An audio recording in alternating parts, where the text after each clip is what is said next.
السلام الله عليكم دعواتياشي القيمة هي قدرنت مدام هالكني واتجاه عالمي إثيوبيا Broadcast Corporation لا تساف صوماليا حرمتي ساعة سبابا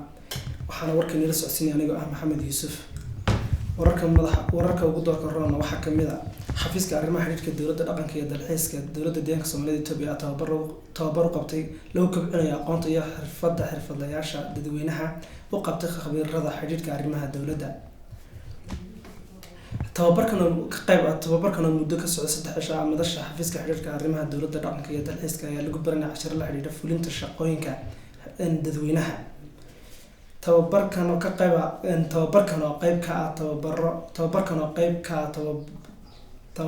qayb ka ah tababaro loo qaadanayay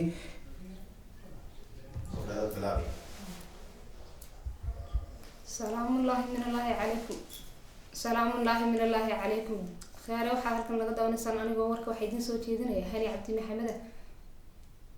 warka waxa ugu dooran xafiiska xiriirka arrimaha dhaqanka iyo dawladda dalxiiska ayaa tababar loogu qabanayo aqoontooda iyo xirfadooda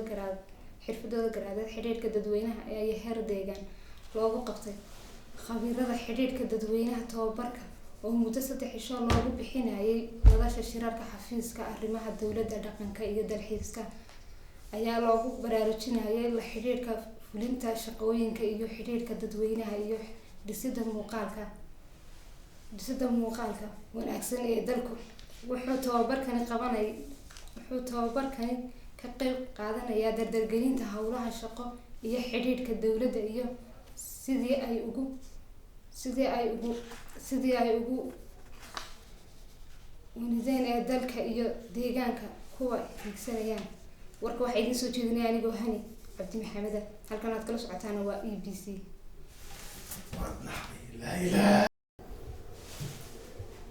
السلام عليكم ورحمة الله تعالى وبركاته داوديال كلانتي وعنا ونكسن مال كستي سكستو نولا جنقادة سامبا halkan waa telefishinka caalamiga ee Ethiopian Broadcasting Corporation laantiisa afka Soomaaliga daawadayaal haatan waxaad ku soo dhawaataan war waxa aan idin ka hayno deegaanka dalka iyo waliba caalamka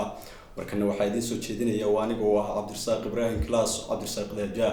daawadayaal qodobada warkaan idin ka hayno ugu doorka roona waxa kamid ah xafiiska xiriirka arrimaha dawladda dhaqanka iyo dalxiiska ee dawladda deegaanka Soomaalida iyo Itoobiya ayaa tababar lagu kubcinayo aqoonta iyo xirfadda xiriirka dadweynaha ee heer deegaan u qabtay khabiirada xiriirka dadweynaha tababarkan oo muddo 3 cisho ah ka socday madasha shirarka ee xafiiska xiriirka arrimaha dawladda dhaqanka iyo dalxiiska ayaa lagu baranayay casharo la xiriira fulinta shaqooyinka xiriirka dadweynaha iyo dhisida muuqaalka wanaagsan ee dalka wuxuuna tababarkan qayb ka yahay dardargelinta howlaha shaqo ee xiriirka dadweynaha iyo sidii looga midho dhalin lahaa qorshayaasha horumarineed ee uu dalka iyo deegaanku higsanayo daawadayaal intaas waxay noogu dhan war waxay aan idinka haynay deegaanka dalka iyo waliba caalamka halka uu warkan idinka socdayna waa stuudiyaha caalamiga ah ee telefishinka caalamiga ee Ethiopian Broadcasting Corporation laanteeda afka Soomaaliga warkana waxaa si toos ah idin la socodsiinayay waa anigoo ah Cabdirasaaq Ibrahim Class Cabdirasaaq Daja hadaba daawadayaal warkan war la mid ah intaanu dib hawada ugu kulmi doono hadduu Allah awood la ogolaado waa aniga iyo dhammaan asxaabtii gala qayb qaadatay tibinta warkan oo isku duubni idin leh assalaamu calaykum wa rahmatullahi ta'ala wa barakatuh السلام الله عليكم داوديال كلانتي وعنا وناكسن halkan waa telefishinka caalamiga ah ee Ethiopian Corporation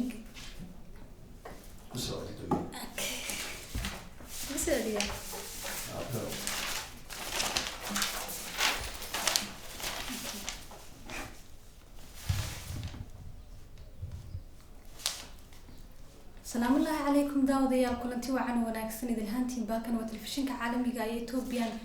Broadcasting Corporation markan waxaan la socodsiinaya anigoo Abdul Abdullahi Yusuf kusoo dhawaada daawadayaal qodobada warka ugu doorka roon xafiiska xiriirka arrimaha dawladda dhaqanka iyo dalxiiska ee dawladda deegaanka Soomaalida Itoobiya ayaa tababar lagu kobcinayay aqoonta xirfadda xiriirka dadweynaha ee heer deegaan u qabtay khabiirada xiriirka dadweynaha tababarkan oo muddo 3 cisho ah lagu bixinayay madasha shirarka ee xafiiska xiriirka arrimaha dawladda dhaqanka iyo dalxiiska ayaa lagu barayay casharo la xiriira fulinta shaqooyinka xiriirka dadweynaha dhismaha muuqaalka wanaagsan ee dalka wuxuu tababarkani qayb ka yahay dardargelinta howlaha shaqo ee la xidhiidha dadweynaha iyo sidii uga madhadhalin lahaayeen qorshaha horumarineed ee deegaanka iyo dalkuba hiigsaday. daawadayaal warka waxaan ila socodsiinaya anigoo Ubad Cabdilaahi Yuusuf. intiina warkan mid isku lamid ah isku kulmi doono waxaan igaga tegayaa sidaa iyo amaane Allah. السلام عليكم ورحمة الله وبركاته. كلنتم معنا ولا سنداوض إذا هندي من ملل العالم كديان كأتك جوكتان أركني وإثيوبيا برودكشن كوربوريشن لانتي سافك سوماليا هاتنا وسط ديار جرو وروح عن الديان كذي هني وركي أوفيسان حفيز كحيل كارمها دود الرقم كي تحيز دود ديان سوماليا إثيوبيا أيا أقبتي توبر كرلو كبعيا قوم توضح الفضياش حيل كدودوينها هي تيجان توبركن oo muddo 3 cisho ka socday madasha shirka xafiiska xiriirka dadweynaha dhaqanka iyo dalxiiska dowladda deegaanka Soomaalida ayaa ku saabsanaa lagu baranayay casharo la xiriira fulinta shaqooyinka xiriirka dadweynaha dhisidda muuqaalka wanaagsan ee dalka. wuxuuna tababarkan ka qayb yahay dardargelinta howlaha shaqo ee xiriirka dadweynaha sidii looga midho dhalin lahaa qorshayaasha horumarineed ee uu dalku hiigsanayo. warkana waxaan la socodsiinayaa anoo wariye Timcade. magaca asal xaashay warkan waxaan la socodsiinayaa anoo wariye Axmed Macalin Hiibi Timcade.